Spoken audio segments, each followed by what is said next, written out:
দোকান রেস্টুরেন্ট থেকে সব জায়গায় ভোক্তারা ভ্যাট চালান গ্রহণ করলে রাষ্ট্র রাজস্ব থেকে বঞ্চিত হবে না বলে মন্তব্য করেছেন Chattogram city corporation mayor doctor Shahadat Hossain.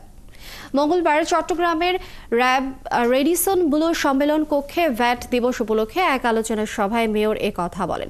এই সময় তিনি আরও জানান, দেশপ্রেম ও সততা থাকলে ভ্যাট দিতে কারো অনীহা থাকার কথা নয়।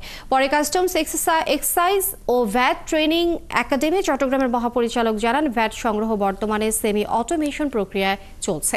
এটি পুরোপুরি অটোমেশন করা গেলে ভ্যাট সংগ্রহের চ্যালেঞ্জ অনেকাংশেই কমে যেত।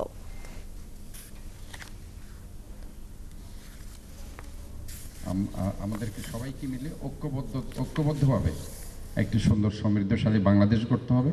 কারণ ঐক্যবদ্ধ ছাড়া কোনো জাতি কখনো উঠে আসতে পারেনি।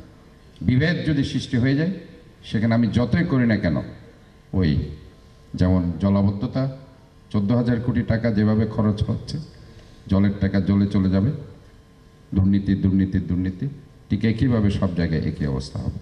এখন আমরা নতুনভাবে চেষ্টা করছি ইনভয়েসিং করা, অর্থাৎ যেটার কথা বললাম ইলেকট্রনিক ইনভয়েসিং, অর্থাৎ আপনি বিক্রি করার সাথে সাথে কেনার সাথে সাথে আপনার সেন্ট্রাল আমাদের চলে সার্ভারে এই ইনফরমেশনগুলো চলে যাবে। তার ফলে আমি যে কোনো একটা বিল নাম্বারকে সার্চ দিয়ে বলতে পারবো যে তার টোটাল সেলস কত, তার টোটাল প্রকিউরমেন্ট কত, সেটা বুঝতে পারবো।